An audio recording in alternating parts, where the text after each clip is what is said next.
Hi everyone, I'm Marcelina and I am here again for story time brought to you by A Bright Day Early Learning Center.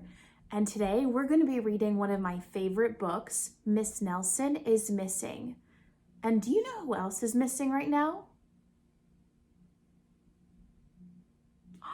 Chompers! Were you missing? Well, thankfully we found Chompers. He's right here. And we are both very excited to read Miss Nelson is Missing by Harry Allard and James Marshall. Let's get to it. Miss Nelson is Missing by Harry Allard and James Marshall. The kids in room 207 were misbehaving again.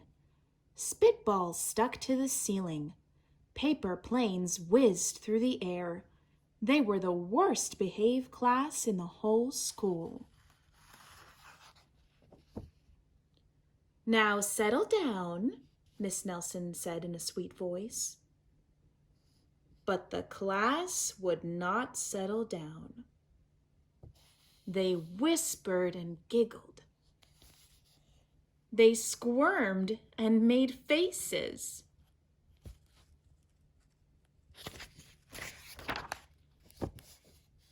They were even rude during story hour. And they always refused to do their lessons. Something will have to be done, said Miss Nelson.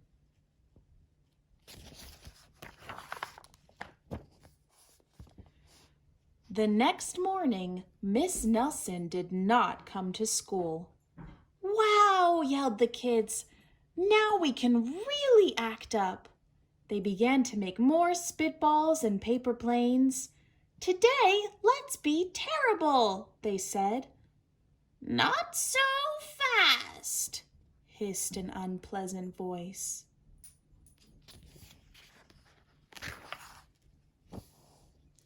A woman in an ugly black dress stood before them. I am your new teacher, Miss Viola Swamp. And she rapped the desk with her ruler. Where is Miss Nelson? Asked the kids. Never mind that, snapped Miss Swamp. Open those arithmetic books. Miss Nelson's kids did as they were told.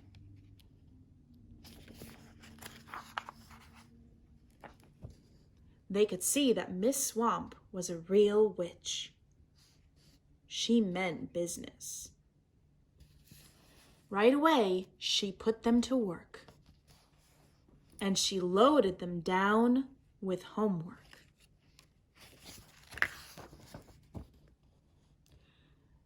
We'll have no story hour today, said Miss Swamp.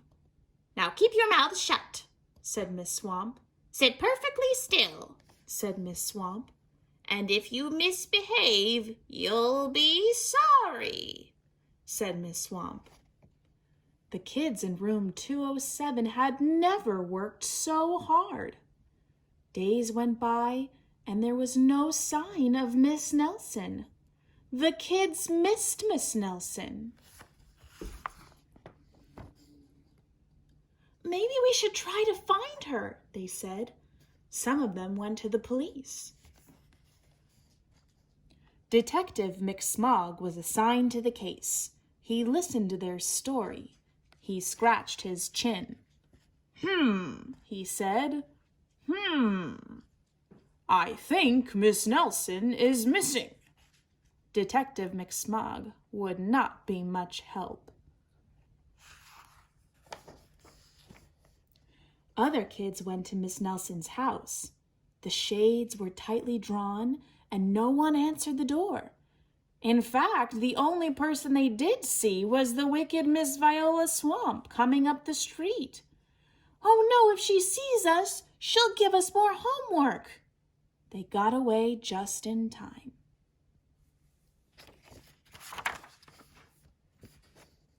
Maybe something terrible happened to Miss Nelson. Maybe she was gobbled up by a shark, said one of the kids. But that didn't seem very likely.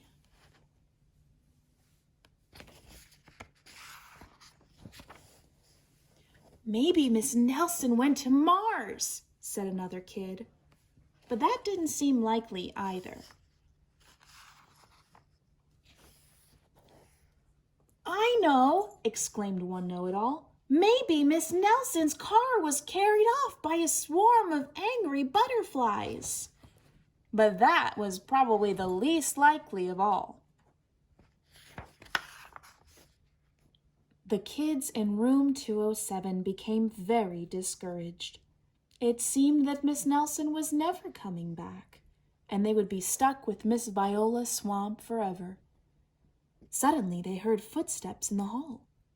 "Here comes the witch," they whispered. "Hello, children," someone said in a sweet voice. It was Miss Nelson. "Did you miss me?" she asked. "Oh, we certainly did," cried all the kids. "Where were you?" "That's my little secret," said Miss Nelson. "How about a story hour?" "Oh, yes," cried the kids. Miss Nelson noticed that during story hour, no one was rude or silly. "What brought about this lovely change?" she asked. "That's our little secret," said the kids. Back home, Miss Nelson took off her coat and hung it in the closet, right next to an ugly black dress. When it was time for bed, she sang a little song. "I will never tell," she said to herself with a smile. P.S. Detective McSmog is working on a new case. He is now looking for Miss Viola Swamp. The end. What happened to Miss Viola Swamp? Do you know what happened to her? Well, at least they found Miss Nelson. Well, we hope you enjoyed today's story, and we look forward to the next story time with the Bright Day Early Learning Center. Bye, everybody.